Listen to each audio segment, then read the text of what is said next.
This is Python's Paradise. This is Greg Gilbert, your host, aka the Python Hyena, straight out of Fredericton, New Brunswick, Canada. And we are on July 4th weekend. Happy July 4th to our American neighbors. And I'm being joined today by my trusty co host, reluctantly, Skittles. And Skittles is looking at that big painting in the back of my guest there because actually, no, Skittles is not looking at that because Skittles is like, you're exploiting me again on here.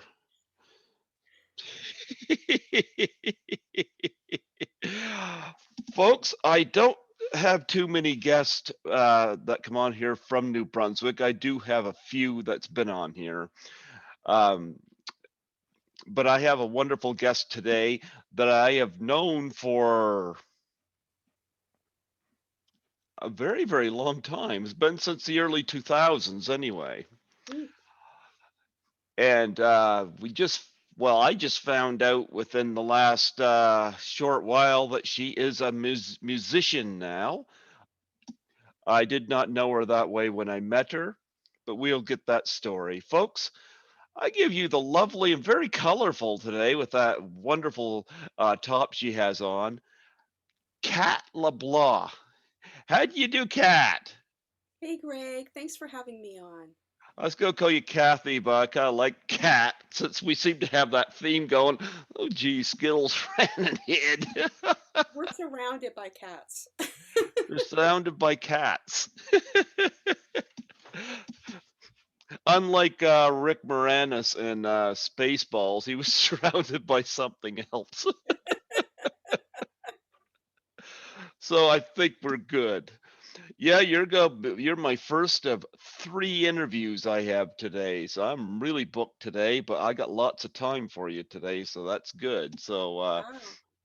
yeah, I've had a few New Brunswick people on here, not many, but Gia Milani's been on here, um, not on Zoom, but she's been on here. I've had Rob Pennock on here a couple times, and I had Sean Doucette, an actor out of Moncton, on here, Yes. who I've never met, but we had an interesting, strange online meeting because it turns out that we're both part of several James Balsamo movies, Wow. which was interesting because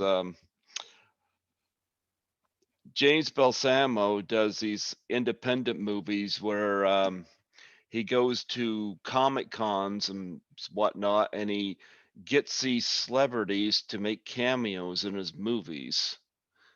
So, what interesting luck that he's got two people out in New Brunswick in his movies. And I'm in one of his films called It Wants Blood, where Eric Roberts is watching me on a television, and all I had to do is shoot the scene here and send it to him. Oh, wow. Yeah, so I'm in a movie with Eric Roberts, and I never met the guy. But Sean Doucette just sends me this message and saying, "What part of New Brunswick are you from?" And that was strange because nobody knows where New Brunswick is, and yet James Balsamo, who lives in California, has two of us. James was on my show twice now, and I met him through another actress, and I was doing back shift at work one night, and I get this. It was 4 in the morning. I was on my lunch, and I get this email from him asking if I would shoot my own death scene for Cool as Hell 2. Wow. And I knew he'd be up. It would have been midnight, but I called him up and I asked him, I said, "What do you mean? What's the context of this? I'm not an actor." But James Balsamo is like kind of like one of these trauma type people where I don't have to put a good performance to blend into his movies, and good thing for him. So I didn't do anything elaborate, but I shot a scene and I watched the trailer for the movie, and Linnea Quigley is in it. So I got kind of the inspiration off of her little scene in the trailer, and I was like, okay, I think I know what to do with this. So I cameo in 9 of his movies, Oh, with Skittles being in 1 or 2 of them.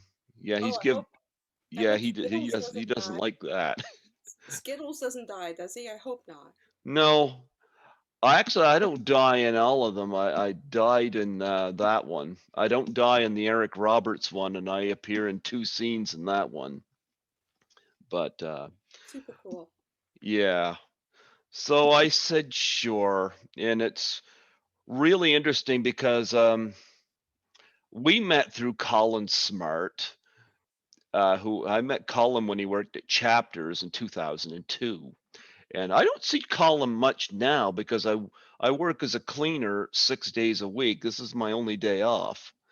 So I've been as an essential worker through this mess of a pandemic out there, and so I don't see much of anybody really. But I have made a lot of friends now through Toronto, and I'm very, very happy with that. And things have opened up here because I think since I talked to you last, I'm now a co-producer on the next Friday the 13th movie.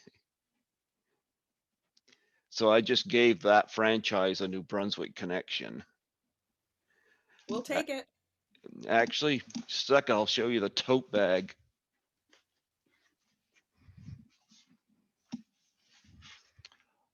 That is the tote bag, Oh, 13 cool. fanboy. Very cool. I'm part of this. I'm not in it. My picture's going to be in it though. Yeah. But Dee Wallace is in it. They got Corey Feldman in it. Oh, wow. Corey was in the 4th and 5th film. And Dee Wallace wasn't in any of them. Debbie Sue Voorhees just wanted to work with Dee. I guess she's a lovely person. I've interviewed Dee and I met her at Horrorama in Toronto, and she remembered the interview with me. Yeah. So That's great.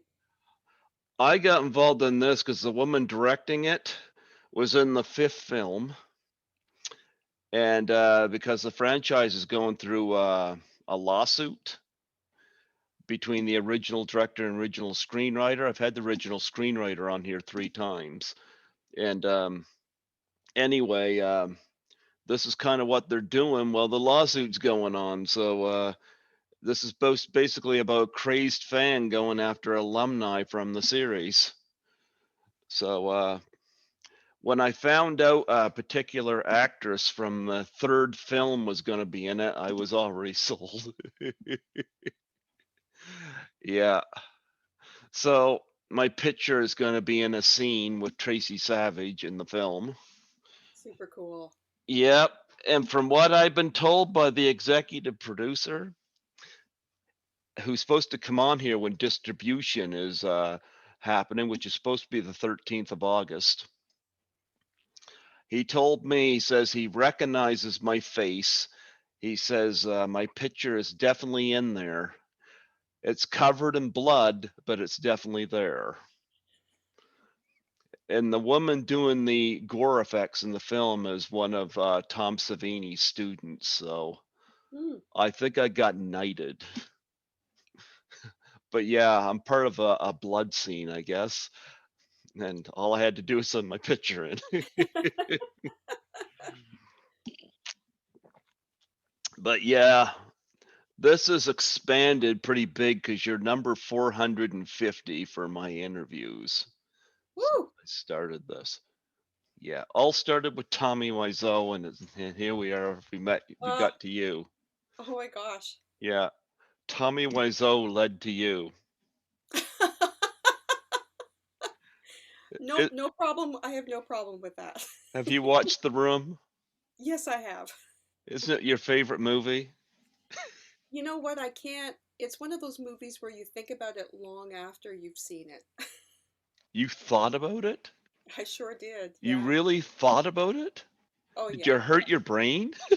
Um, no, surprisingly, I didn't. But no, I mean, I thought it was a really interesting film on many levels. I did like the Disaster Artist that was based on it, though. I haven't seen that. You haven't seen that? I got that right here. Yeah, I've got to see that sometime. James Franco does an outstanding job. I quit watching the Oscars when I found out that Franco wasn't going to be nominated because of the whole Me Too thing. And his sister in law had stated that nothing that he was accused of was ever proven. And that came from his sister in law. Right, right. So I was like, if they're going to start doing that politics stuff, I'm out. Yeah, Because he won the Golden Globe, you he know? did. I actually did see his acceptance speech for the Golden Globe. Yeah, but Yes, I haven't seen that film. this was fantastic. Absolutely fantastic. Anyway, I haven't seen you in a long time. This is true. Yeah. How have you been holding up? How have you been dealing with the pandemic? Actually, better yet, how have you been dealing with the pandemic and Tony? Tony's the easiest part because he puts up with me. The pandemic, gosh, I mean, we didn't stop working. We were in, where we work at the Charlotte Street Art Center, and the building was on lockdown, Mm-hmm. perfectly safe. And we kept on working, and we moved a lot of our activities online, which worked very well. Not for So, Colin.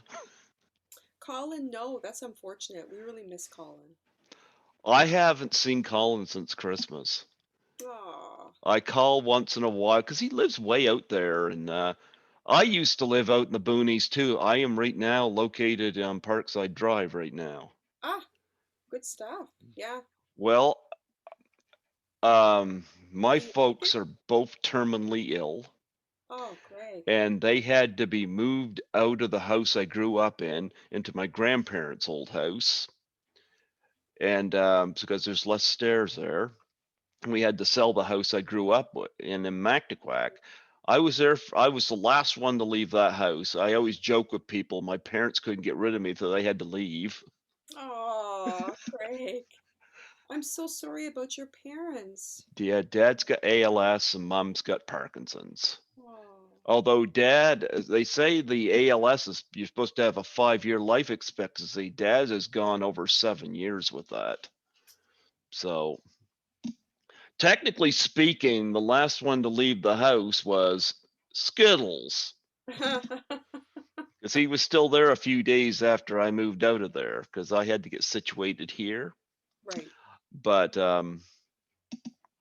I I'm here temporarily because the plan is my younger brother and sister-in-law, and I want to get either buy a house or build a house where they live upstairs, I live downstairs, and we want to put solar panels and stuff like that on the house Yeah, so that's we a can great idea. cut down the power bill. Yeah, but I mean, if you all get along and you have your own space, I know they do that in Italy. Tony's relatives, when we go over there in Italy, it's so great. They have these marble houses, and someone gets married, they get older, get married, and they just build another piece on top of the house. They never leave home. So they end up with like stories, where I they heard that they put Tony in the basement. It's funny you say that because we were actually in the basement and it was amazing. There was like a ton of vintage stuff there from like the 1800s from when their family baked and did stuff. But yeah, I mean, you should get a house. That's a good investment for sure. Well, I'm right now in a bad spot because I'm in financially I've my savings have taken a hit because my car I spent so much time trying to get it repaired. It's right now at Speedy Auto and they don't know how to get it started and they don't know what's wrong with it. It stalled on me going down Smythe Street. Ooh, Yeah, and I just was lucky enough to get turned into a parking lot. holy. So I tomorrow after my second vaccine, I'm going over to Jim Gilbert's and I got to get a new car. Yeah, Yep. I've it's got time, eh? yeah, I've got to do it. Although not having a car for the past week, I haven't missed a day of work. Yep.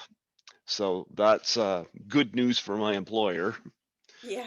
But well, they rely a lot on me because I get called a lot, but I've managed to make it to in fact one of the places I clean a couple times a week, couple nights a week is the old college downtown. Oh, okay. Yeah, the college craft school. Yeah, yeah. That's I, that's a pretty old building. Yeah. I do Thursday and Friday nights there. And one of the things I number one, I love doing back shift because nobody's around Hmm. and I'm not bothered. And I just stick a podcast in my phone and I listen to that because if I get a 2 hour, 2 or 3 hour podcast in my ear, time just goes. So I bet. Yeah. We shot a film in there years ago in the basement part. was it called Tony's New Home? No, it was a creepy film. It was like a horror film. Tony wasn't even on the shoot. This was yeah, no, it was pretty creepy actually. That building, it's got lots of atmosphere and character to it, so it's good for shooting films in some of the areas. Yeah, but no, that's the plan on my end. So I'm kind of here temporarily. So that's why my background doesn't look as fetching as you, and I have to have Skittles in here. Actually, I have one of my guests from that movie, Back to School. She said that she watched the Zoom interview and she said her favorite part was when I got hold of Skittles and held them up. Skittles says, "You're using me for hits and likes. I'm exploited."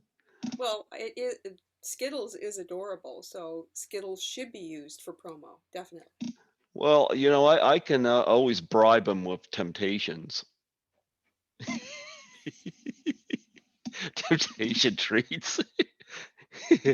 Another thing I had to get recently, and it's all bought and paid for, was a CPAP machine because I went from moderate to extreme sleep apnea. Oh, that's dangerous. Yeah. Yeah, I discovered my breathing was stopping. I forget how many times during the night. So, Wow. Glad you found that out. That's quite dangerous. yeah.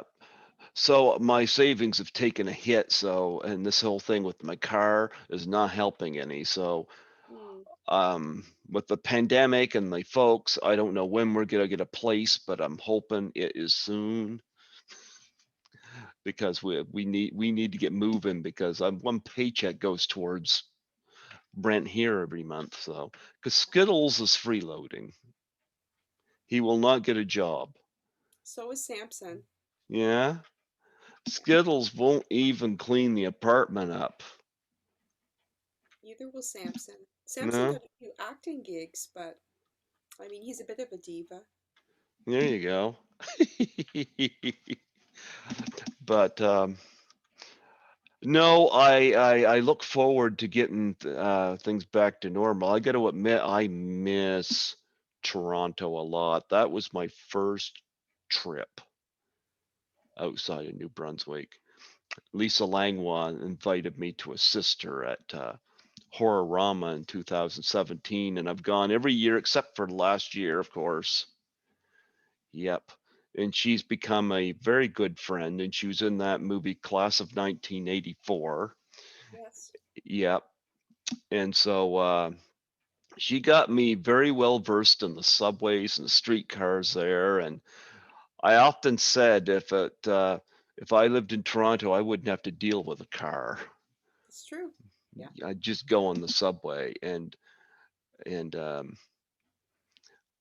I miss it there, and I've made quite a few contacts and connections there. So I would live there if I could afford it. Yeah. Yeah. No, I think from what you say, it sounds like it's the perfect place for you. Lots going on, lots of people to connect. Yeah, yeah, but I sat here. Here's this is gonna sound so pathetic. I sat here one day. I missed Toronto so much in 2020. This is so pathetic, but I stuck a YouTube video on, and all it was 20 minutes of the subway going back and forth in various parts of Toronto, That's and all I okay. did was close my eyes and listen to the sound. Oh, that's actually a great idea when you're homesick or you miss something. That's actually a really great idea.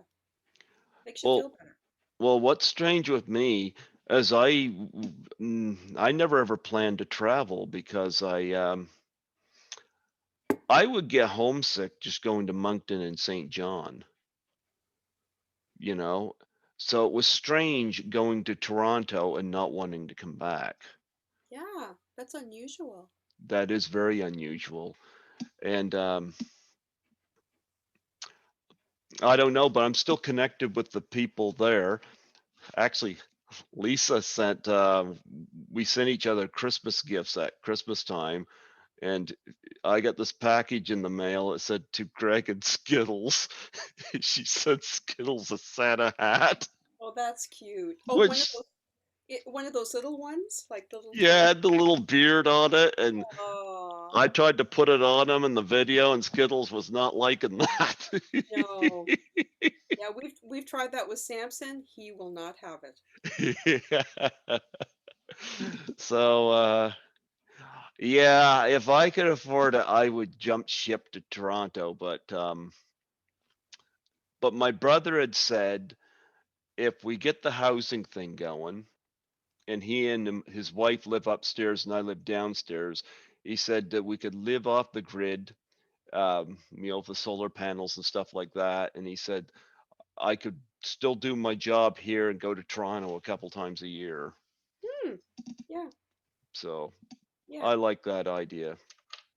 But yeah, this has been interesting doing this because I've made quite a few connections in the industry through this, and I am liking it. So yeah, but now we got that introductory out of the way, we got to talk about you and what you've been up to because I know you're involved in the film scene here, but you're now well, you probably always was, but now it's a little more out there that you're now a musician. And I guess this came about the tragic passing of your sister, and that was she had said she wanted you to do your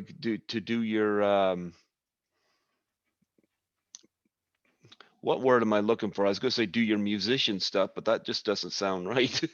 No, that's fair. That's but yeah.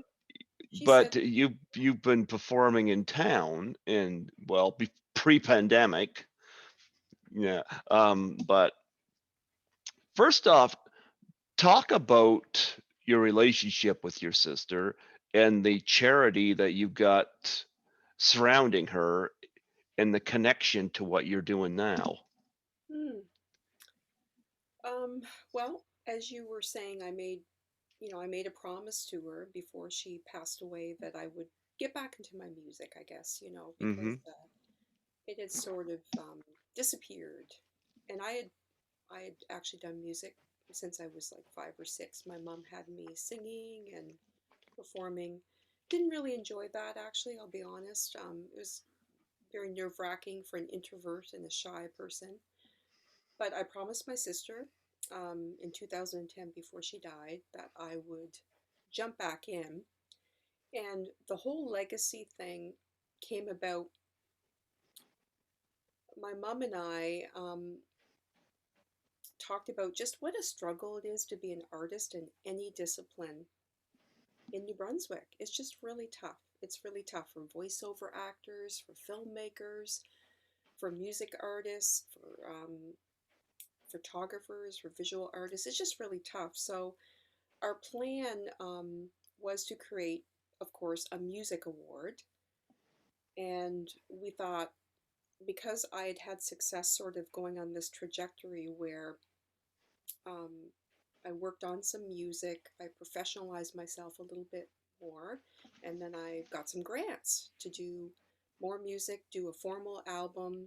Just went through that whole process. I thought, wouldn't it be great to help other people who are really talented to get that push and have them go through that? So we gave out the first Jane LeBlanc Music Award after the February deadline this year. And then everything just went crazy. It just, more awards were created, more sponsors came on board. My mom and I are putting in a lot of money, and Tony's a part of this too, my husband Tony. And then we had an accountant, Duncan L. McDonald, who came on and put in a huge chunk of money as well. And then we just it just it blew up in the best possible way, not a bad way. It blew up in the best possible way. Now we have 9 awards, and 8 of them are cash awards, which I really like. So the cash is going directly to the artist. We have to have juries because you want it to be fair and transparent. So um, and because we're not a registered charity, it's different because people are sponsoring. So we have a lot of annual sponsors. They're going to come back every year and give a certain amount of money. And a lot of those sponsors are actually mentors in artistic fields, and they're going to be jury members. So it's actually worked out. It's worked out so well, and I'm so happy. We gave out 2 more awards, the Film Post Award and the Acting Support Award. So it's been really exciting. It's a lot of work. We have a website that's going to launch next week. It's a huge amount of work, but my mom and I are just thrilled because it really does keep Jane's memory alive too. So, and then if I'm getting more music gigs where I'm being hired to just do music projects for people, whether it's film or personal projects for people.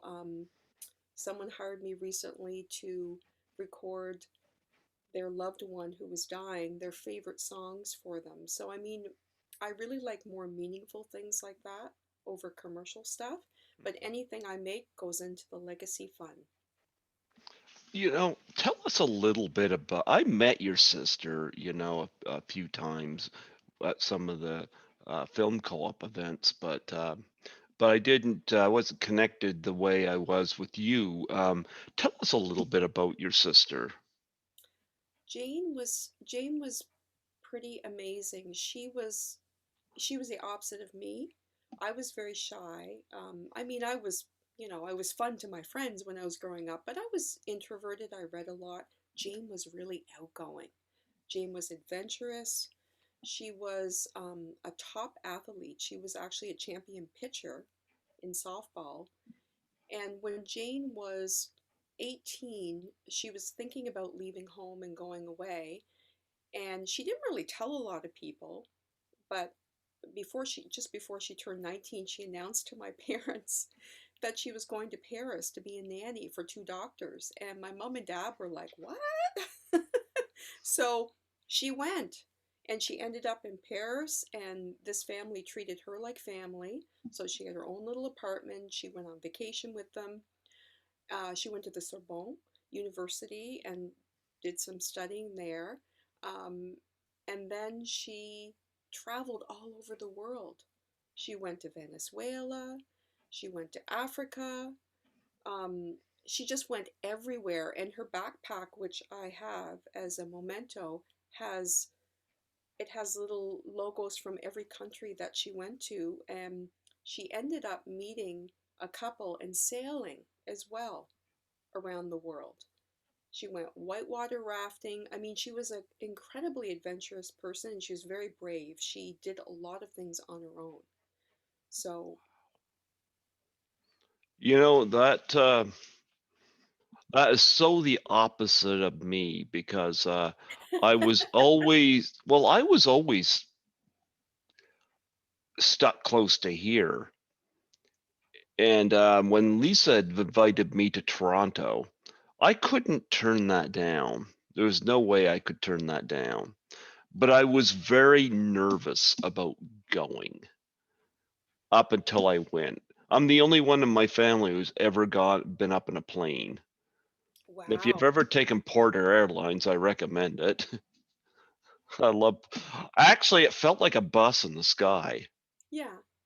It actually did not bother me. In fact, that's one of my memories is going in the plane, up there and I remember when we landed in we landed in Toronto Island as opposed to Pearson, and, I didn't take the ferry across, I took the tunnel, and I hadn't seen escalators since the '80s here.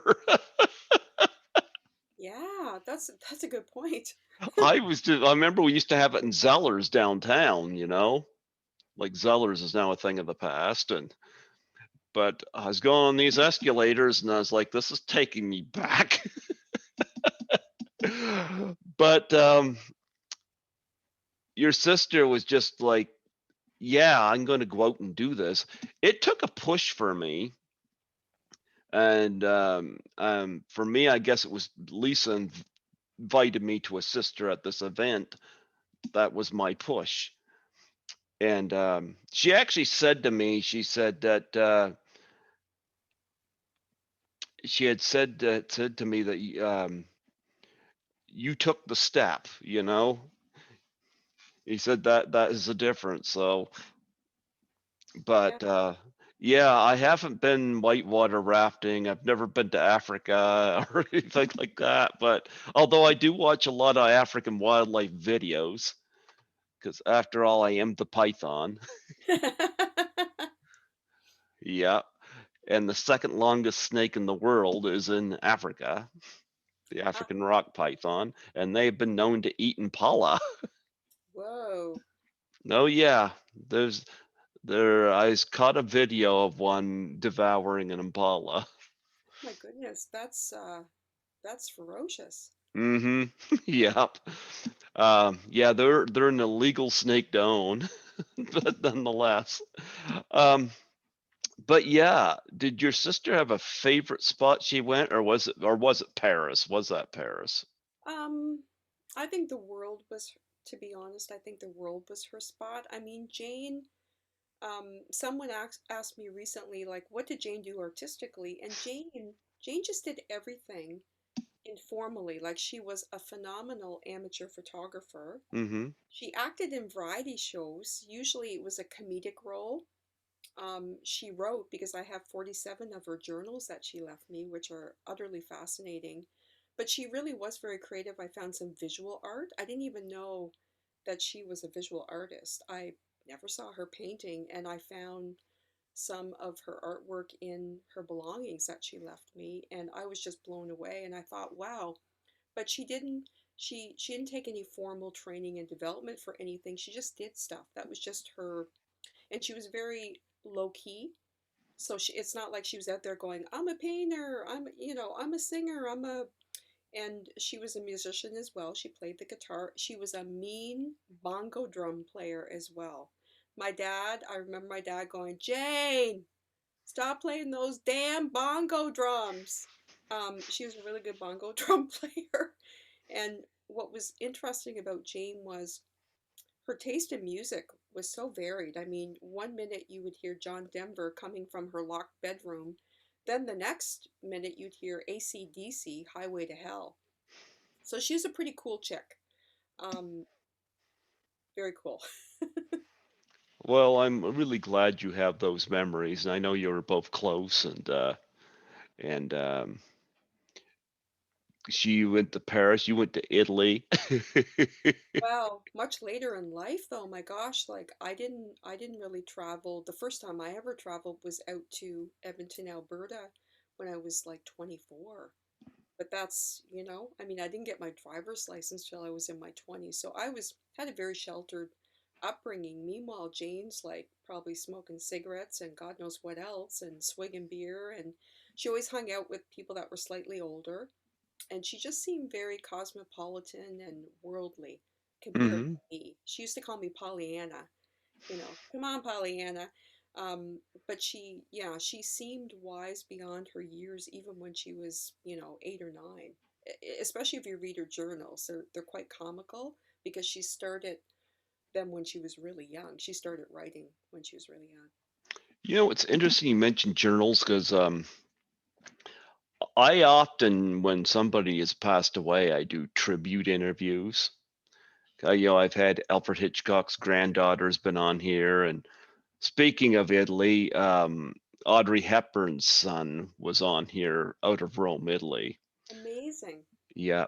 Actually, I could be very well the last person to interview Daria Nicolodi, who was in a lot of the Daria Argento movies, um, out of Italy. She was from Florence, Italy. And she passed away last year, and I had interviewed her in February last year. Oh, I remember her well. How old was she when She she was in her died? 60s. Oh, she was young. Oh my goodness.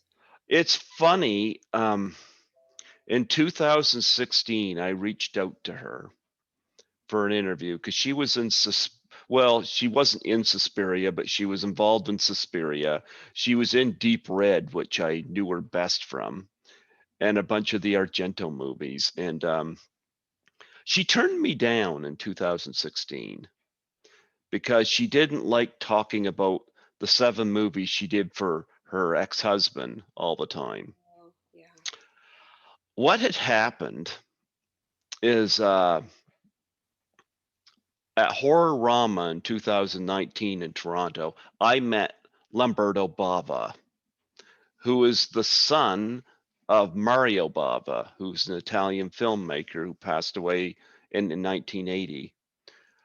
Well, Lamberto had Daria in one of his movies, and Daria was also in Mario's last movie, Shock, the 70s. So, in honor of the 45th anniversary of Deep Red, I reached out to her again just to see if I could change her mind. So, and this is a quote. She was very polite, but this is a quote. She said, "This interview will probably not happen." But I indulged her with what I wanted to do. She got back to me and she said she'd do the interview in two conditions. One, she wanted to just lavish her praise on her love for Mario Bava. And number two, she wanted to show her love for her daughter, Asia Argento. So I said, yeah, sure. And I had her on out of Italy. That wasn't on Zoom. That was before the shutdown at the station. But she gave me her number out of Italy, and I called her, and we did talk about some of the Argento stuff, but I kept it brief. But we definitely talked about Deep Red and Suspiria, and even her working with Jennifer Connelly and Creepers, very young Jennifer Connelly. Yeah. But she loved the Mario Bava and just she had to show tribute to him, and she loved that I had met Lamberto, who did the Two Demons films, and you could tell she loved her daughter Asia, who's of course working in movies. Yeah. And by the end of it, she said she was very apologetic about being hard on me in 2016 because she said she had a good time in the interview. Ah. Yeah, and I felt so bad when she passed away. Mm. But I was you mentioned Italy, and I thought about that because it was like I'd done a few interviews out of Italy, but that one kind of stands out because she had passed. Mm. But you mentioned journal entries, and one of those tribute interviews I did, actually, I've done 4 of them. It was on Zoe Tamerlis Lund, who is the anti-hero in Ms. 45, which is the 1981 Abel Ferrara movie. And it's basically a female Death Wish, only better than Death Wish. And she plays a mute girl in it who is attacked twice in the beginning of the movie, and she kills her second attacker and uses her pistol to go for vengeance.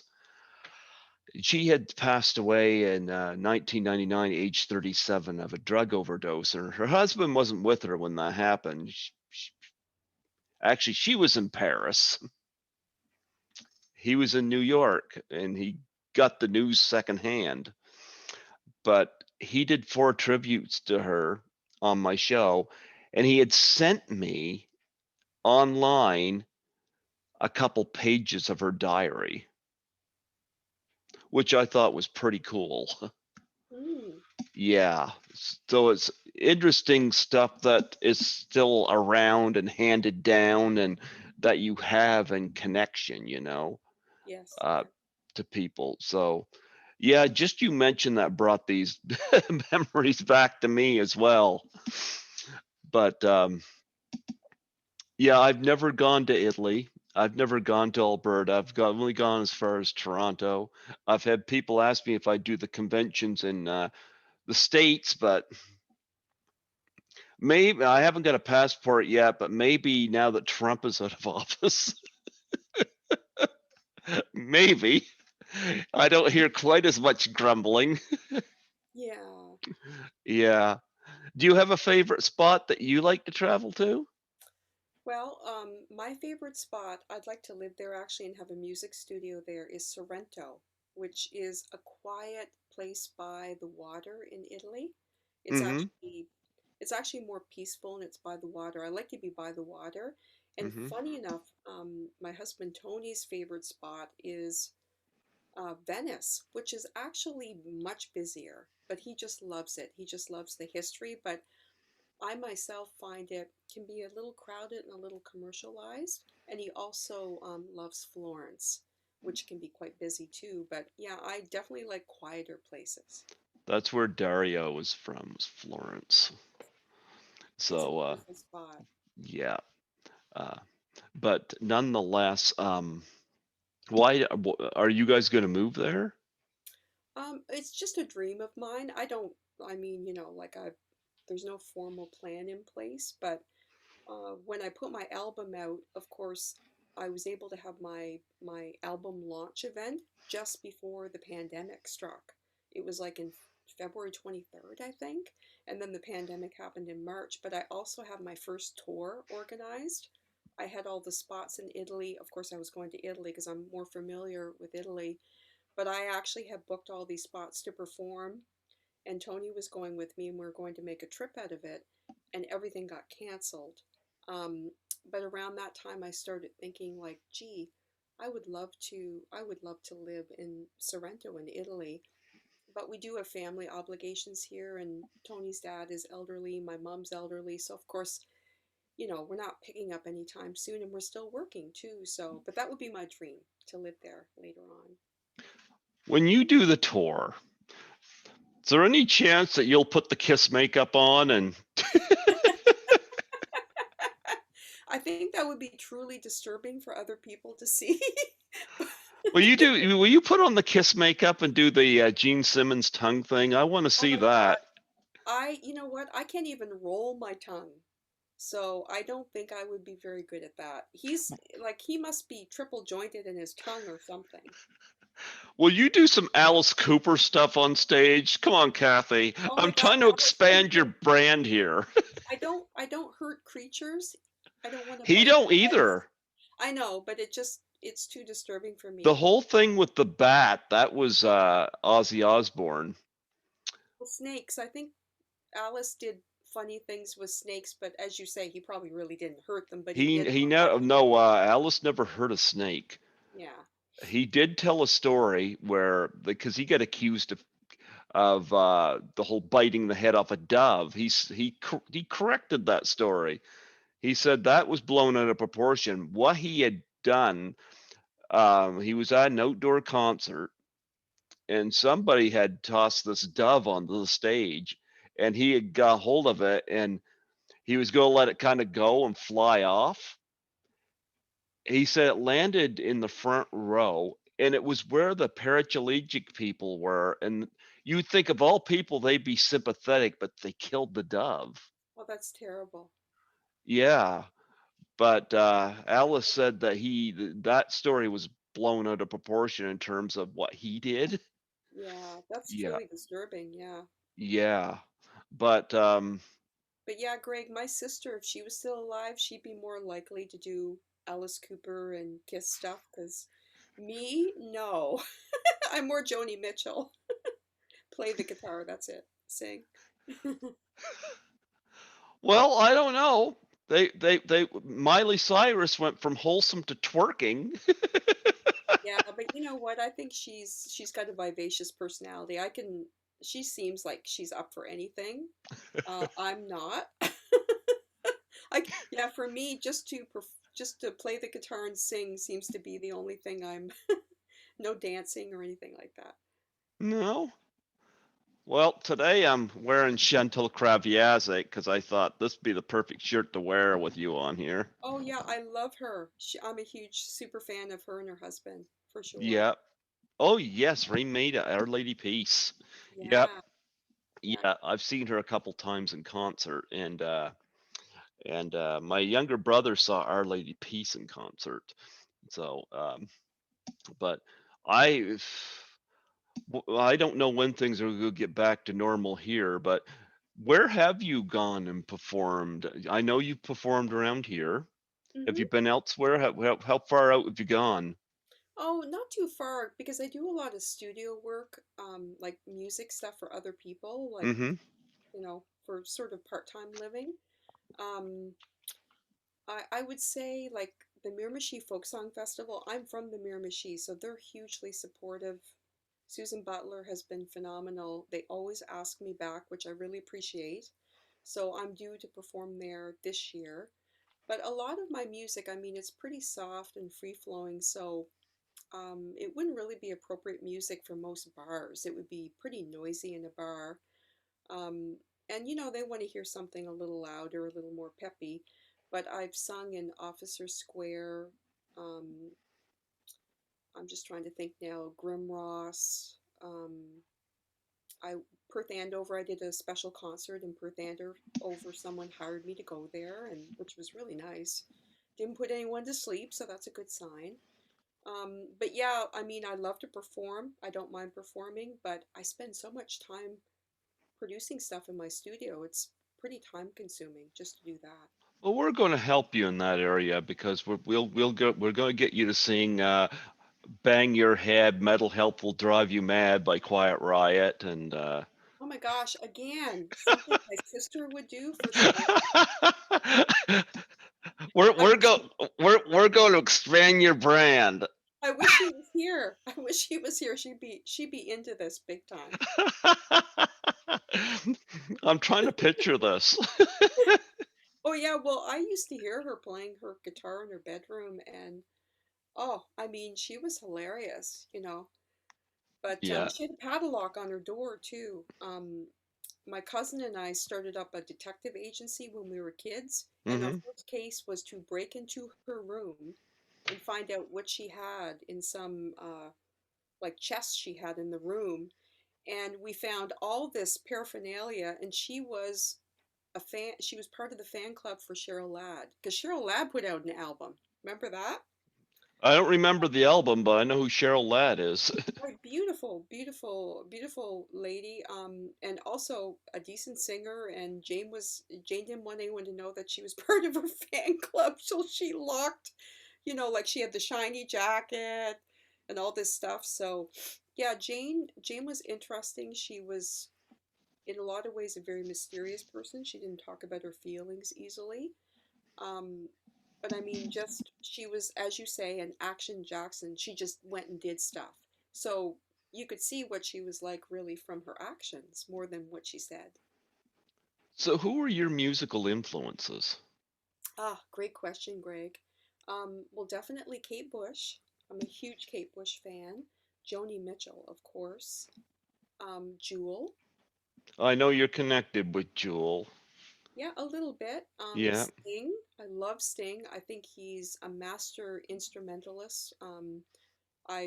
Like a lot of the videos in the 80s, I mean, granted, they're a little cheesy, but I love the music from the 80s. And when you watch him playing, riffing, and doing stuff, like he really does some complex chording and things like that.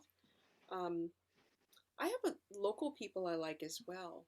Like I do, my tastes are varied. I mean, I do like some country music too for the songwriting. Like Dolly Parton's amazing. What about Phil Collins? Oh, I love Phil Collins. I mean, Phil Collins in Genesis is just, it's a marvel. I heard of somebody that saw him in concert, and he was all over that stage in terms of the instruments he could play. Yes, yes, yeah. Yeah. He's, and it's neat too when someone's a drummer. I always think of Karen Carpenter, who was actually an amazing drummer, Hmm. and she really preferred to be behind the scenes. And then, of course, she starts singing in that crystal clear voice. So yeah, I mean, I love all kinds of music. Um, I actually like bluegrass. There's some amazing bluegrass guitar players and Is singers. that the stuff that the Trailer Park Boys smoke? No, I think they have something a little more complex going on there. Um, who are your favorite music artists? You know what? I love Weird Al. Oh, Weird Al is amazing. Yeah. I've been I love AC/DC, of course. I love a lot of the 80s stuff, but I've been very fortunate because doing this podcast has allowed me to connect with a lot of people. I was very fortunate on Valentine's Day 2020 before the lockdown. I had Tony Basil on here. Oh, super. Wow. Yeah. Yeah, that was a lot of fun. And I don't have that up on my YouTube yet. Um, but it's going to be there eventually. I haven't even got all my 2019s up on YouTube. You'll get this before it goes public. Sure, sure. Yeah. Well, Tristis Ward, my former station manager, she gave me some advice when I started doing these interviews. She said, "Don't post them as soon as you do them. Save some for a rainy day." Because I put 5 up a month, you know, public, but I always make sure the guests get it so they don't have to wait a year for it. Yeah, yeah. Because come August, I'll have gotten all of my 2019s public, Mm. you know. But I found out that rainy day turned out to be COVID. Because when COVID Oh, hit and I had no way of doing my show, I had about 150 plus interviews. I was still able to put public. oh, that's really great, Greg. Yeah, so I thank Tristis on that one, but because none of my ones on Zoom have gone public yet, but some of them have got a few views because I've had the allowed the guest to put them out. They're That's just unlisted on YouTube right now. great. Yeah. And then when I decide to put them public, you'll be allowed to put this wherever you want to before I do. Oh, thank you, Greg. Yeah, you'll be granted that. I have no problem. It just allows people not to have to wait a year to put it out there, and it allows me to take my time because I know podcasters right now that do the same thing I do, and they put things out right away, and then they're struggling to find that next guest. That's a good point. And for me, this allows me to go at because my brother's my tech guy because I have none of my 2020s. I got them all on MP4s or MP3s, but my brother's the one that takes care of getting the links ready for YouTube and stuff. But Tony Basil was one I had, and that was a lot of fun. Mm. And I loved the plug she did for my show. She said, "Hey, Greg, you're so fun. You're so fun. You blow my mind." Oh my God. She still has that uniform, cheerleader uniform from Oh Mickey. Oh, that's Yeah. amazing. Yeah, people do keep memorabilia, don't they? Oh yeah. Well, that was her high school cheerleading outfit. Wow. So I had her, and I remember back in the 80s, I had pictures of Tiffany all over my bedroom wall. And in 2017, I had her on the show, and that was pretty amazing. Gord Lewis from Teenage Head. Of course, they were part of class of 1984, so there was a double interest there for me. And Tiffany had a new song that I heard online and it was amazing. I can't remember if it was 2019 or but it was in recent years, and I'm like, wow, she has a powerful voice. Like I was Hmm. blown away. She's not out there in the big time anymore, but she does still. She's still connected with the fans and still does concerts around where she is and whatnot. I think she lives in Nashville. Yeah. The big Yeah, time is not, it's really funny. The big time is not all it's cracked up to be. It's actually better to not be in the big time for your mental health. yep. And you can be super busy and not be in the big time and be happy. So she's probably been through all that. She's probably very wise about everything. I see her Facebook updates and stuff, she's still connecting and whatnot. Mhm. So I was happy to have her on. It was like it's funny because with social media, because you and I are back in those days where we used to when we went to school, we had a thing called typewriters, Yeah. and we had phones that were connected to the wall. Yes. You know, we both remember that and how different things are today. Because back in 1987, when her album went number one, I'd have never have gotten her on the show here, but it's kind of nice I was able to connect with this person and have her Yeah. on. Yeah. So I actually, to be honest with you, if somebody told me 10 years ago I was going to be doing this, I would have told them they were nuts. And if somebody told me I was going to go to Toronto, I would have told them they were nuts. I said I don't travel, and it wasn't. Actually, it was Lisa Langwell that said to me. She said that she said I forget whether it was her brother or whatnot said that you don't start living until you're 40. So I guess I could say that until I started doing the podcast, I never really started living. Yeah, no, that's a good way to look at it. And I mean, it's never too late to start your life. It's never too late to Hmm. actually, as you did, take a step forward out somewhere where you've never, I mean, it can be scary too, but that's the way I feel about things now. Like I'm so excited about things now because I'm like, oh, well, I can do that. I mean, I'll try that. So Hmm. I feel more like my sister, probably how she felt when she was a kid. I feel more like that now when I'm older. Hmm. So it can happen at any age. Well, you're only 39, so Oh my gosh, I love you. I'll send you that check right away. actually, I'm going to turn 49 on the 8th of this month. Ah, 49 is young. Hmm. Yeah. Actually, you know what? It doesn't bother me. People talk about age, and I'm like, I just want to get to Toronto again. Exactly. Yeah, focus on your plan.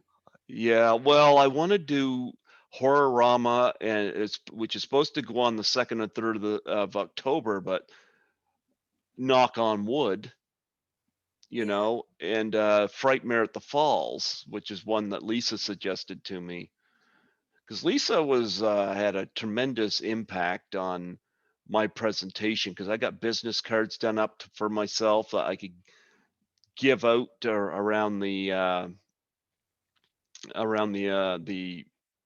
convention. Yeah. Yep, and I got a lot of memorabilia here just from people I met, connected with there, and it's been pretty interesting and sometimes very surreal for me. Like to have my name on a Friday the 13th movie as a co-producer is very surreal for me, but it's it's kind of like, it's and I'm not getting paid for that, but it's something that I had to do it. I had to do it. It's Yeah. just, you know, so sometimes, you get your biggest adventures as you're discovering, putting your front foot out. Yeah. Yeah. Just, even if you're afraid, you do it anyway. And it's outside your comfort zone. A lot of the stuff we try sometimes, when we get older too, that we haven't tried before, it can be scary.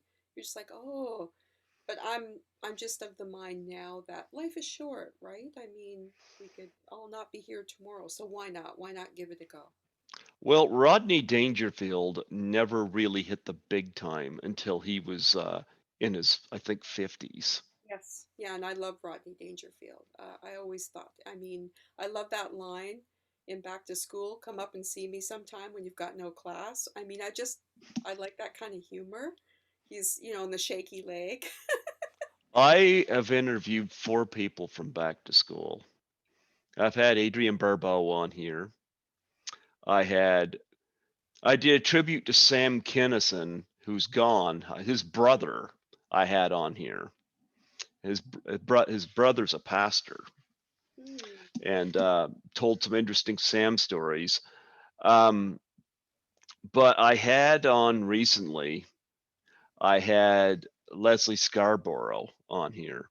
She was the woman in the shower when Rodney is visiting the dorm, but Yes. he Yes. opens the door and she screams. He goes, "I didn't see a thing." Opens it up. You're Yes, he perfect. opens it up again. When she did the Zoom interview this year, I thought I caught her too soon because she was sitting there with just a towel around her. And I was like, "Do you need more time? Or are you still getting ready?" She said, "No, I'm the shower girl, so I have to wear a towel." So she wore a towel around her for the entire interview. Oh, that's funny. And she had a bottle of wine, and we did a toast to Back to School because it celebrates its 35th anniversary this year. Yeah. And I thought that was so cool. And she was so bubbly and and friendly. And I'm supposed to have Becky LeBeau on, who was Bubbles in the film. What's a bath without bubbles? Come on, Bubbles. So I'm connected with her on Facebook, but I haven't got her scheduled yet. And I've had Johnny Hernandez, speaking of music, the drummer from Oinko Boinko. Oh, wow. They were in Back to School, where they sang so loud that the windshield of that guy's car cracked. Yes. Yeah. Oh, You that's know? So yeah, Rodney didn't get started till later in life, and so I know somebody right now who said if it doesn't hit it big until before he's 38, he's just gonna call it quits. And I'm like, are you kidding me? I'm almost 11 years past 38, and I'm like, I think I don't know what I was doing when I was 38, but I don't want to go back to it. no, no. Yeah, and Bonnie Raitt, I know she performed and wrote for years, and I think she hit it big when she was, I don't know if she was 49, I could have the age wrong, but again, it's nothing, it happens when it's supposed to happen. That's what I figure. So you shouldn't let age get in your way. Rodney Dangerfield said he was so aged he was envious of a stiff wind. God. Oh my God, the one-liners. He said he was so old. One day he was walked past a cemetery and two guys ran after him with shovels. That sounds like him. Yes, his humor was different from Don Rickles, but they reminded me of each other with the one-liners. They had a lot of one-liners. Don Rickles was really funny on talk shows. Oh my God, like he just never, Robin Williams, of course, was a master. He just was a chameleon, like he was constantly changing, and he was good at improv, like really good at improv. But yeah, Don Rickles was super funny too. I've interviewed a lot of people that have known Robin Williams, and they said that. Actually, I interviewed a woman that was in one scene in the Birdcage this year, and she said the difference between Robin Williams and Nathan Lane. Nathan Lane was very reserved, but she said Robin Williams, he was just all over the place. Yeah. He wasn't afraid to meet the crew and whatnot, not. But he said Robin Williams could pick up a Kleenex and make something out of it. He said Robin Williams was just constant ball of energy. Yes, yes. I think inside though like I have heard that he was actually a very reserved person in a lot of ways. Like that was a persona, right? Was Hmm. part of his. But I mean, it's obvious to me that he dealt with a lot of things because of how his life ended. But he really was brilliant. I still watch his stand up routines on YouTube. And George Carlin, I mean, Oh, George Carlin was great. he's amazing. So I mean, it's great that you can still watch them on YouTube. Like there's so many gosh, there's so many things you can watch on YouTube. YouTube is great. YouTube's fantastic. It is. You can watch my stuff on YouTube right now. There you go. Yep. I actually have a couple of guests that listen to my stuff while they're driving in their car, and I'm like, perfect. Yeah. Perfect. Yeah. Well, that's the thing, you get your stuff out there and Mhm. you never know who might be listening or where they're listening from. Yeah. So growing up, we mentioned your favorite, like what your inspirations were, who your inspirations were. Was there any songs that you really like? I find today, I can't listen to the radio today because I find that a lot of top 40 music gets overplayed, you know?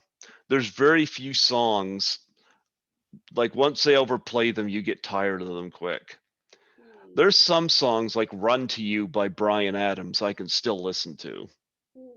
That was a great album. But was there any songs and whatnot that you enjoyed listening to growing up that piqued your interest and kind of pushed you in this direction? Hmm. Well, I would say Kate Bush has been my biggest influence. Just, right from the beginning when she came on the scene when she was 17, Wuthering Heights, like, I still listen to all her songs from the 70s, 80s, 90s. Um, and Joni Mitchell, of course, her Blue album. Um, love Joni Mitchell. But I mean, I love a lot of the older music. I mean, the Mamas and the Papas, uh, America. I mean, there's really some great music from the 70s and 80s.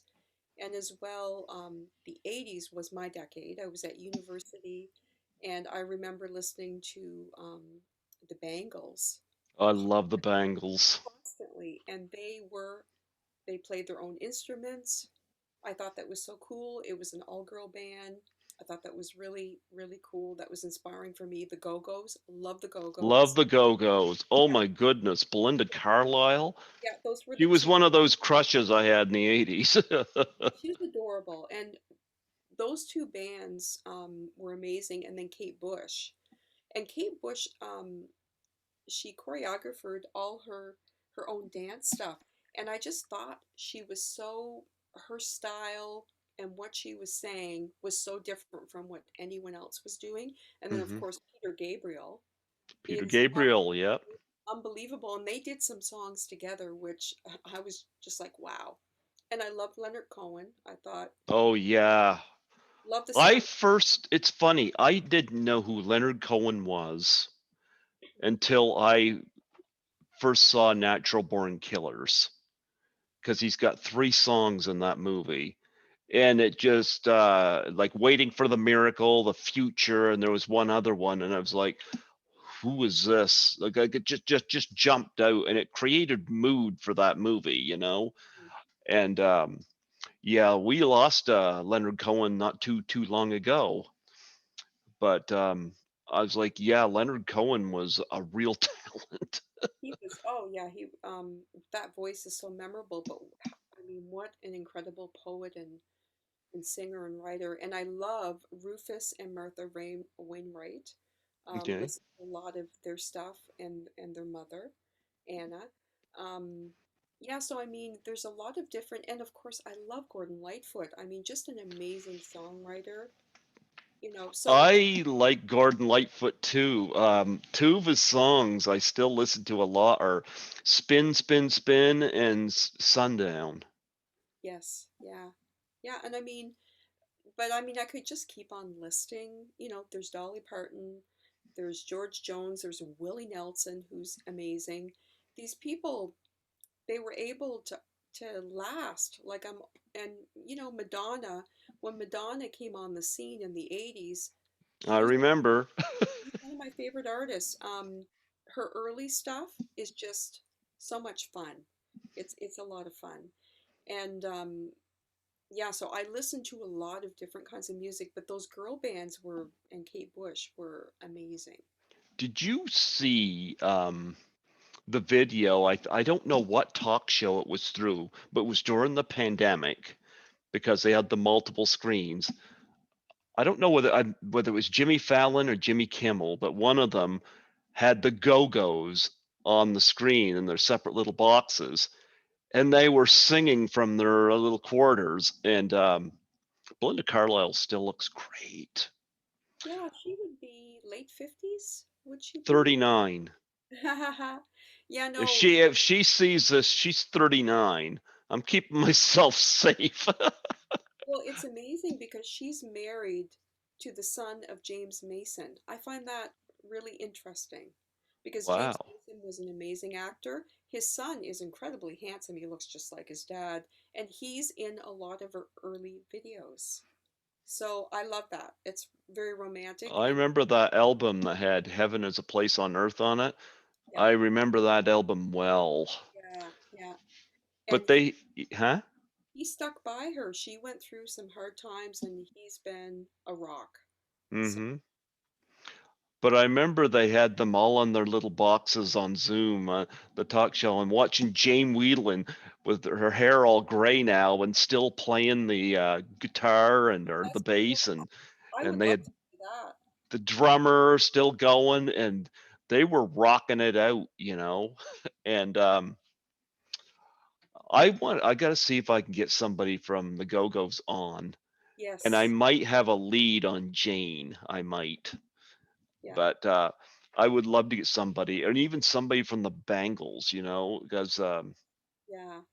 yeah, and some of these people are more accessible than what you might think. If you either find a web page or Facebook or whatnot, sometimes you can make the connection. Mm. Which in your case, Jewel, talk about that connection. Oh, that was weird. Like the people that are helping me with my music, because I don't know a lot about the music business. I mean, that's a difficult thing to wrap your head around. So I had some people who took some interest in my music, and they've been helping me um, get it out there. Hmm. And they connected me to Dan Hill, and I Dan, remember Dan Hill. yeah, Dan Hill became my mentor, which I feel incredibly lucky. Dan Hill is a very nice person, and when I last talked to him, he's hot again. He was inducted into the Songwriters Hall of Fame, and then everything just sort of skyrocketed again because he was doing more running and writing. I remember him in the 80s. Yeah, yeah. Yeah. He knows what it's like. He's very down to earth to talk to. He knows what it's like to, be at the top Hmm.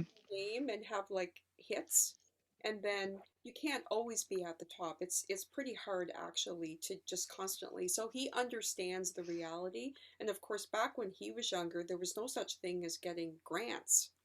Like he said, you played at coffee houses, you connected, you got to know people.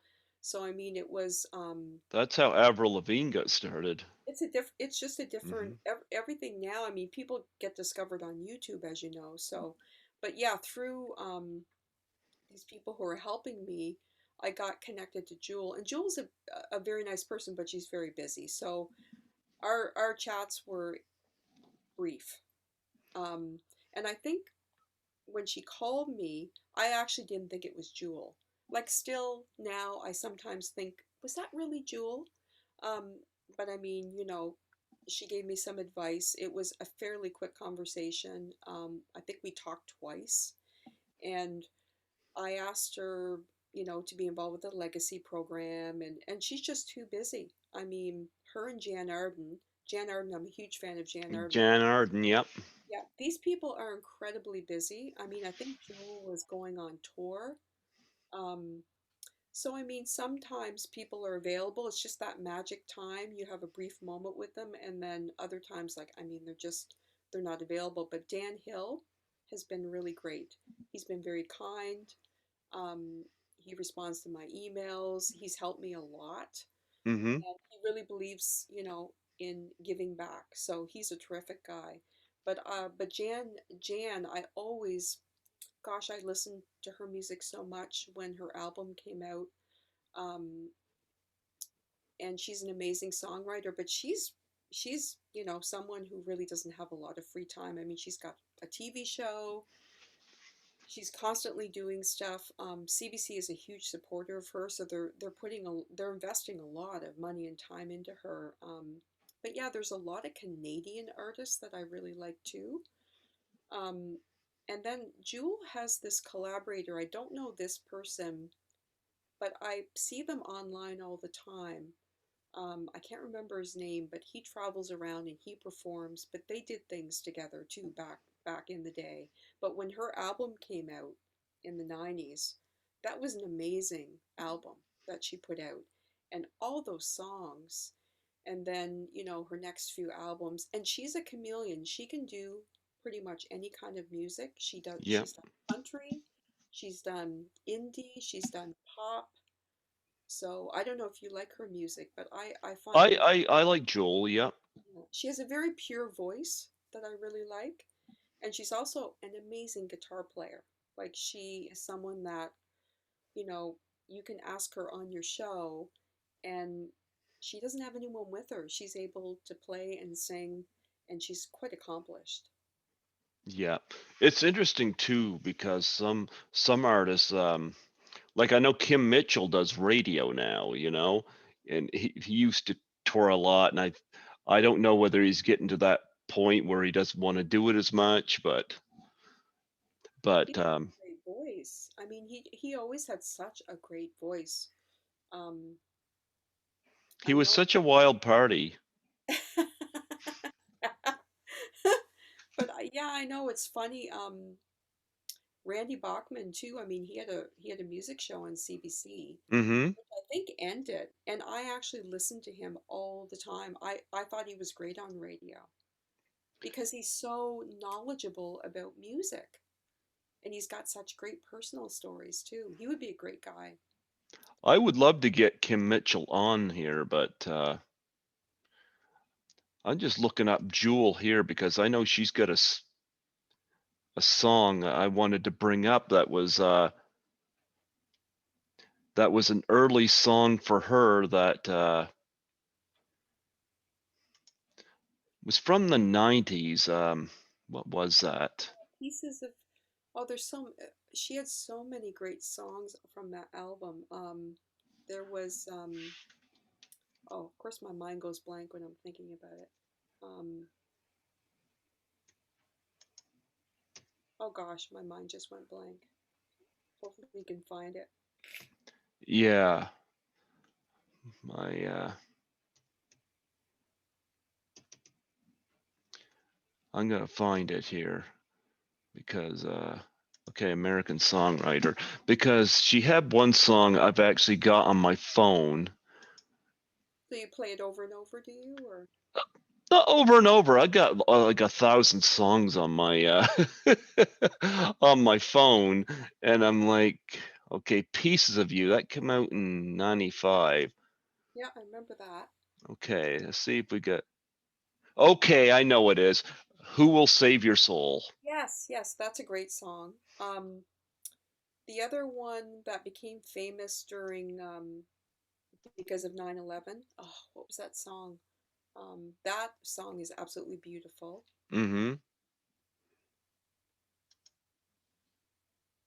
But um, but yeah, I mean, she did a nursery rhyme album, Mm-hmm.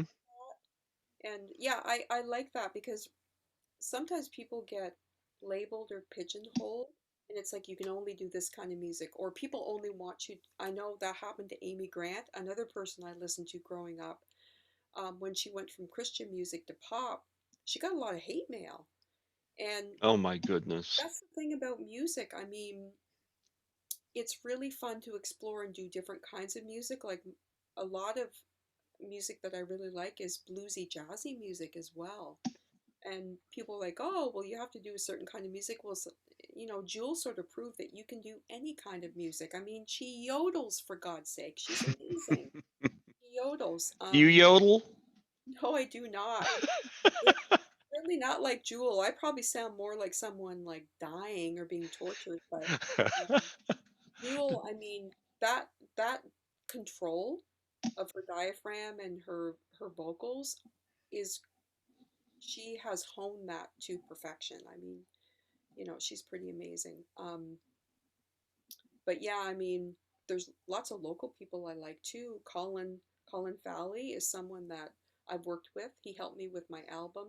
Joshua Sangster, Ollie LeBlanc, um, Brian McDaniel. I mean, there's actually a lot of really phenomenal artists. Jeff Patch. I mean, you could just and now that there's a new radio station. I don't know if you heard about this, but it's for Fredericton, and this person started up this radio station, and it plays local artists. You know how you're saying you get tired of they're always playing the top 50 or the top 20, but they never play any local music. And I know there's a reason for that, but this radio station online plays all local artists in Fredericton area. Um, so I'm hoping it takes off for this person who started it up. I'll send you a link to it. Talk about songwriting, because I know that you do that as well. Um, yeah, I mean, for the songwriting, I wrote songs when I was quite young, and they were all crappy. I mean, I'm a kid. What the hell do I know about the world, right? It's only now that I'm old, and of course, when my mom had me singing at variety shows and weddings and funerals, um, and in church, I was in the choir. You're always singing cover songs. You're singing other people's songs. I always wanted to sing my own songs. Hmm. Well, a person in the Miramichi who's an amazing musician. Um, his name is Don Wrigley. He was one of my first mentors besides my piano teacher. Um, he helped me record my own music, which is super cool, right? Hmm. And he's in Fredericton, like he's part of Frantically Atlantic with Michelle Daigle. So I started writing, and nobody is just a magical writer. You have to work at it. So I'm constantly writing. I mean, my album, those are my songs. I wrote those. Hmm. And as well, I've written things for other people. But I'm constantly trying to be better. I'm trying to strengthen. So I've taken a lot of master classes in songwriting. I've mentored with Dan Hill. I've mentored with other people. And as well, I've applied and gotten grants for songwriting and also for composing, like music. Um, I recently got a grant from Arts MB for a smaller project, and it's purely instrumental piano, guitar, artifact sounds from, ambient sounds from outside. Like I do a lot of experimental stuff. Hmm. No vocals, no songwriting. It's composing music. And I got a major grant from the Canada Council to do a mega project if it doesn't kill me. And that's really based on my sister, Hmm. her journals and things like that. So I want to do different things. I don't want to just do the same thing in music. Like I would like to actually get better, right? And strengthen. So I'm It's constantly, interesting you say that because, like, I started doing the podcast part of my show. I've been at the station since '05, but I didn't start doing the podcast part till 2015. And looking back, like, I don't change anything, if I make mistakes in an interview, I don't look at it as a downer. I look at it, okay, these are things I got to improve on, and I see a constant change from when I started doing this to now, like your number 450 to come on the show. And it's certainly, my interview styles changed quite a bit since interviewing Tommy Wiseau, you know, but you always try to improve, and you try not to ask too many generic questions. I don't know how I'm doing with this one, but I'm trying my best. But but I find with me too, like I always try to go where the story is, you know? Like you're not world famous, but I reached out. Actually, the reason I reached out to you is because I knew who you were way back in the early 2000s, and now I'm seeing you online, and I never commented too much, but I always noticed the whole thing with your music, and with, of course, the unfortunate passing of your sister, and I was like, here's a story. And that's why I reached out to you because I knew there was a story here. Hmm. Yeah. Um, it's just like late last month, I interviewed a YouTuber out of Toronto. And I reached out to him because number one, I miss Toronto dearly. But when I was at work, he did walk around videos for every year Horrorama went on since 2014. And he did those on YouTube. And I'd stick those in my ear and I would listen to every one of them while I'm working just to hear the sounds. Hmm. And I reached out to him. I had him come on, and he was quite flattered, and he came on. Actually, I was talking to him last night just on a freebase phone call and chatting with him, and he's not world known, but he's where the story is. And I like to go where the story is. So you have an incredible story, and I'm waiting for you to do a song about your cat. Yeah, it would be a love song for sure. Yeah, yeah, you guys, he's got his eyes like wide back there. He's Yeah, he's waiting for that song. yeah, that's a picture. Tony, I can't remember who took that picture. I thought it was Tony. Is Someone Tony your background vocals? Tony plays piano, funny enough.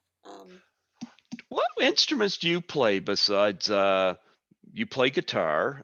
I know Eric Clapton though. I play guitar and I actually I took piano when I was younger and I took guitar, but my playing has been by ear, and then I took guitar lessons from a really phenomenal guitar teacher. His name is Troy. And because I wanted to learn more the technical aspect, like actually to know what I'm playing, because I was playing stuff by ear and I'm heavily dyslexic. I get confused very easily. So I was playing by ear, but I want to know what I'm doing. Plus, if I'm playing with other people, it's really important to know the language of music. So he was incredibly helpful, and has that's been a huge help. But I was also a left-handed guitar player, and I've switched to right-handed. It was like literally starting over for me. It was so frustrating. Um, but yeah, I'm trying to do more piano. I sort of went away from piano, um, and I started electric. I bought an electric guitar, and I Mm-hmm. love that. But I'm no like magnificent instrumentalist. But I'm getting there. But you really have to practice to be good, and it's great to be able to play covers, but it's great to be able to play my own music too. But a lot of times when I'm performing live, I get nervous.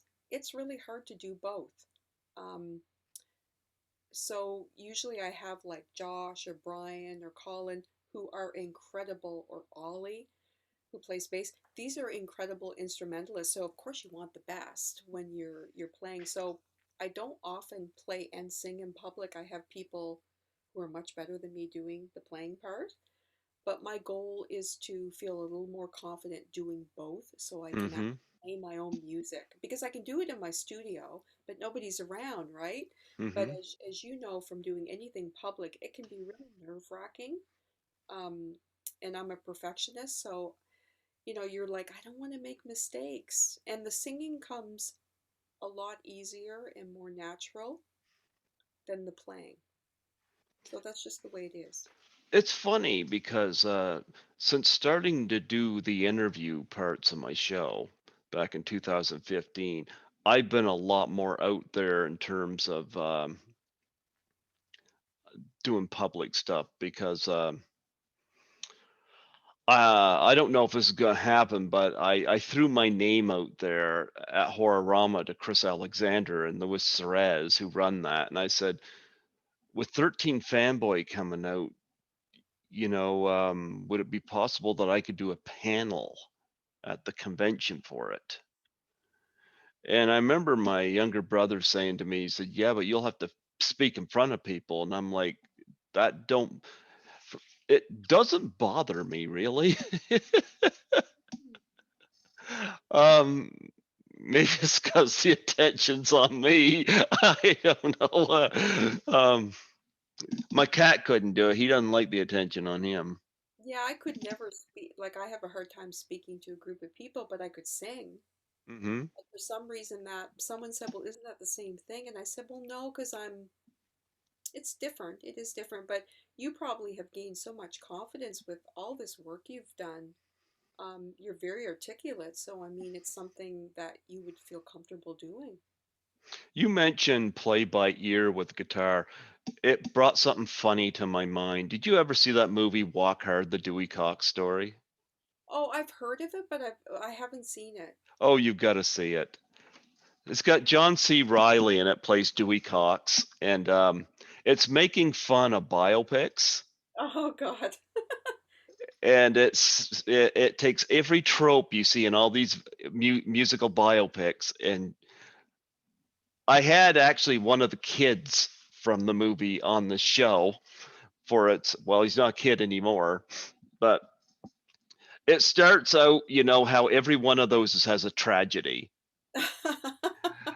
Well, the tragedy in this one, uh, he's got a brother who seems to be more out there than him.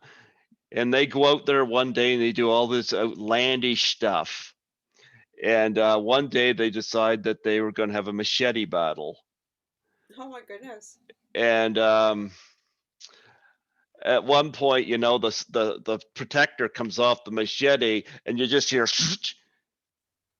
and the kid I interview, you see the top half of him on the ground. He goes, "Dewey, I've been halved." Oh my He God. said, he goes, he said, "Dewey, I don't have long, so you got to be double great for the both of us." Oh my God. And of course, he's going to go get the father. And of course, the father has more faith in the kid that was halved. Oh, that's not good. Yep. And you see him there, and you just see these pair of pants standing up in the air, and it falls over. And the kid goes, "Oh shit!"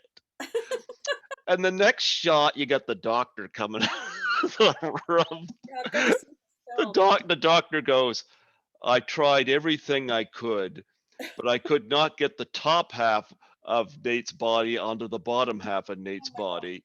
And I forget who played the father. He's a veteran actor, and he goes, "Speak English, doctor." And he goes, I'm sorry. He's gone." And of course, Margot Martindale plays the mom, and she just goes into hysterics, and Well, I don't can't tell me re- too much because I'll have to oh, watch. this is at the beginning of the movie.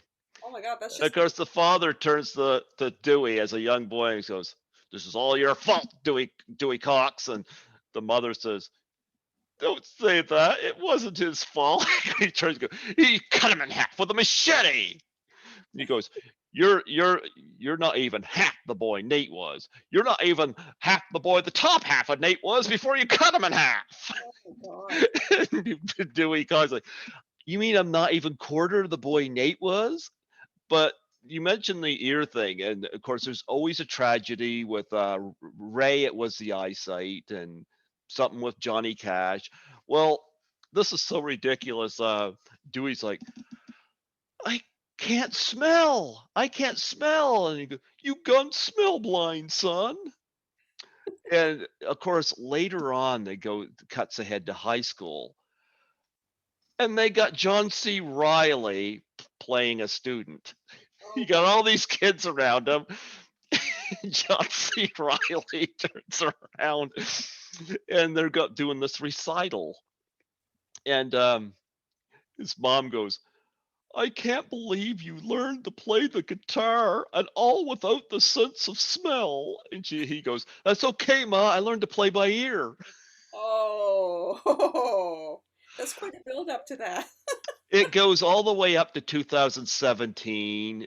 And if you haven't seen Walk Hard, the Dewey Cox story, I've got the soundtrack too. It even does a soundtrack album. Oh, neat, neat. Yeah.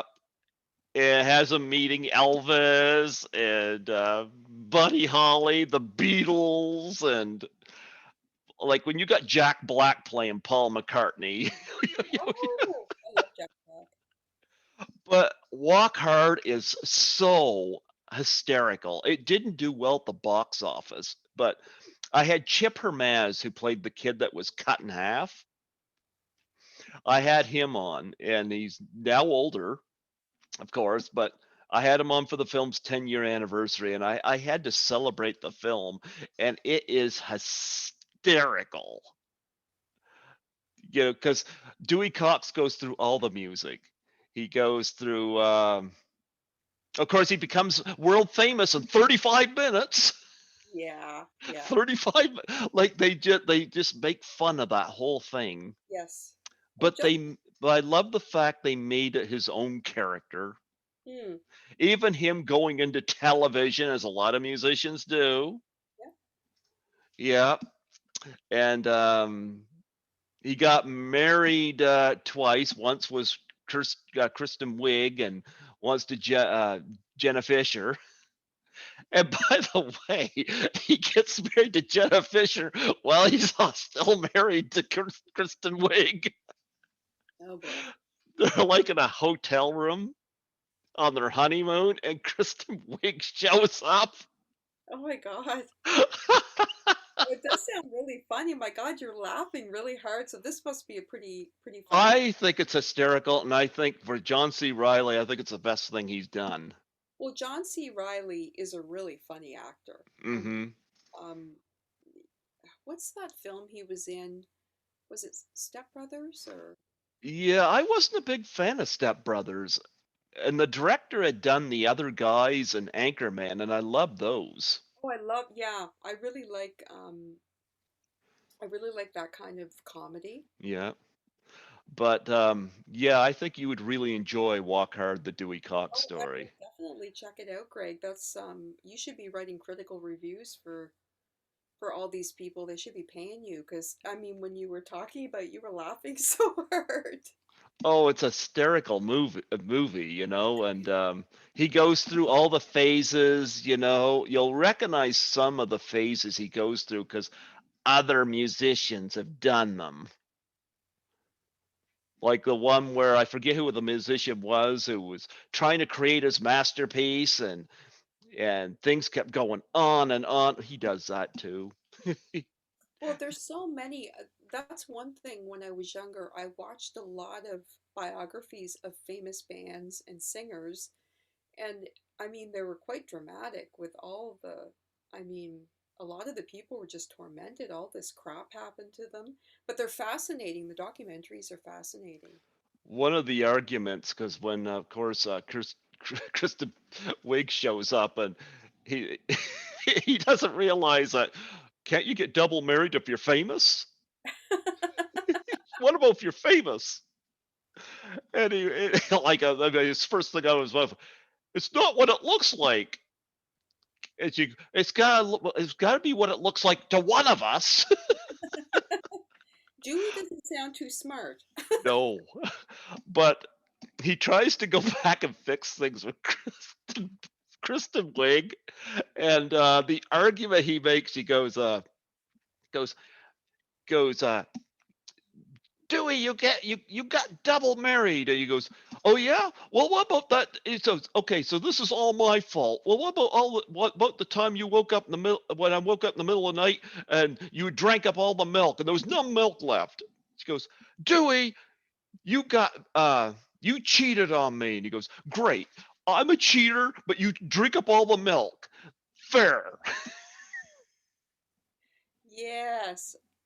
And that's John C. Riley. I've seen him in a lot of films. Yeah, check out Walk Hard. If you get a chance to see that, watch it. I will. There's even an extended cut, which I don't know how they did this, but they cut a portion. I don't know, like in the extended cut, he got married 3 times.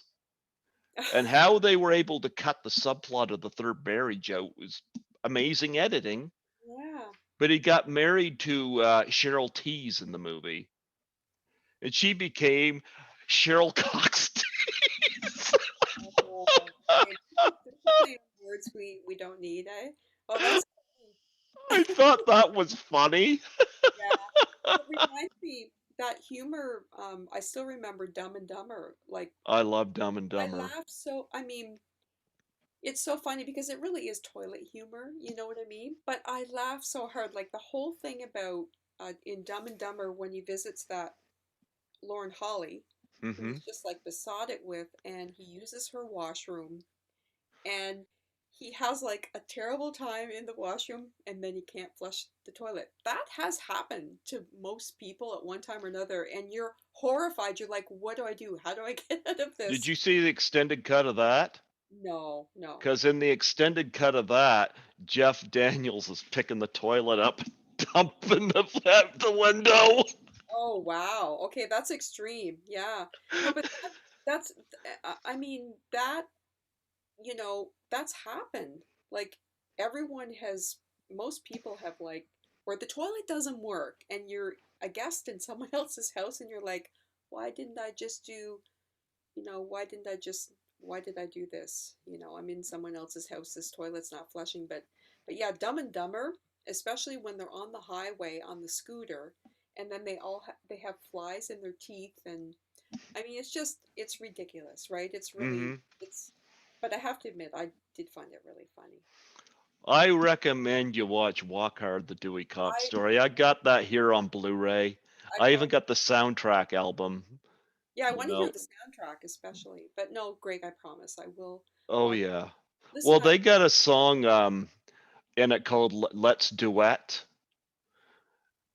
which is supposed to be a take on the duets that a lot of these like Conway Twitty and Loretta Lynn and stuff, people like that did.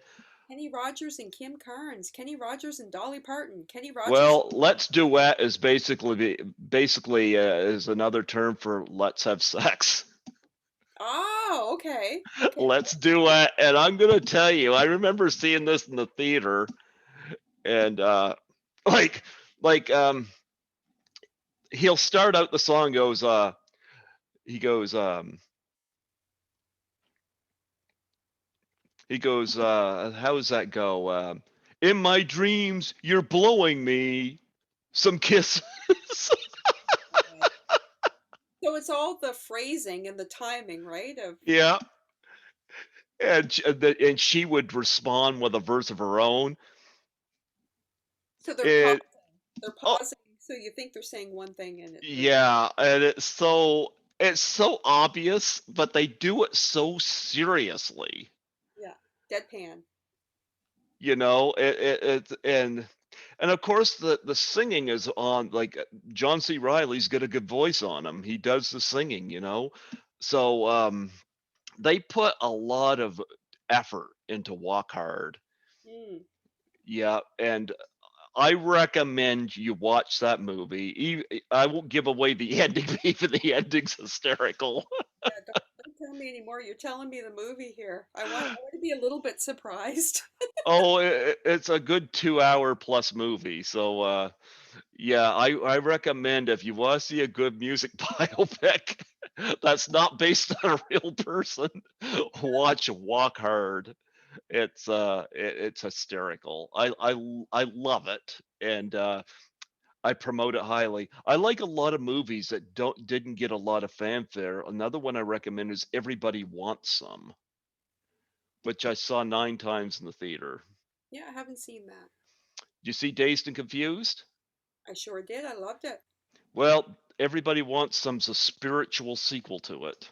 A spiritual sequel. Wow. Spiritual meaning that it's not the same characters, because Dazed and Confused is set in 1976 high school. Mm. Well, Richard Linklater, who directed both movies, Everybody Wants Some is set in 1980, and that Thursday through to Sunday before college. Oh. And it's set in 1980 and it feels like it. And the soundtrack, I got the soundtrack on CD and it just took me Back back. in time. Oh, nice. Started with My Sharona and ended with Good Times Roll by the Cars. Oh, I love the Cars. Mm-hmm. Um, Greg, I hate to cut this short, but I actually have a meeting. We are going to cut this short, but I was just giving you some film suggestions. I know, but I have a music client that I have to meet Mm-hmm. on Zoom, so Yeah, well, we are going to cut this short because I had a lot of fun having you on here today. And, I might next year I'll have you back and you can give me some updates and hopefully you'll be able to get out because of pandemic. yes, yeah, hopefully both of us will be getting out a little bit more, but it's been a real pleasure, Greg. Like, thanks so much. I had a lot of fun having you on here today and catching up. Yeah, yeah, it's been a while. It's been a while. It's been a while. But you know what? I say good luck with the charity you made in honor for your sister, and I think that was wonderful you did that. And keep doing the music. Thank you, Greg. And Keep keep doing what you're doing. I guess we'll keep on keeping on. well. I hope I did fine with you today. I know I rambled a little bit, but Oh, it was fun. It was fun. I really enjoyed it, and I appreciate you asking me to talk. I had fun. I don't get very many locals on here, but when I see a story, I'll go after. I have Harmony Wagner. She was another one I've had on Oh, here she's before too. great. So talented. Yeah. Oh yeah, she's awesome. But yeah, we'll let you go, and you can go do your music session with your kitty. Okay. Okay. Bye-bye, Greg. Bye bye, Kathy. You take care. You take care too. Bye bye. Bye-bye.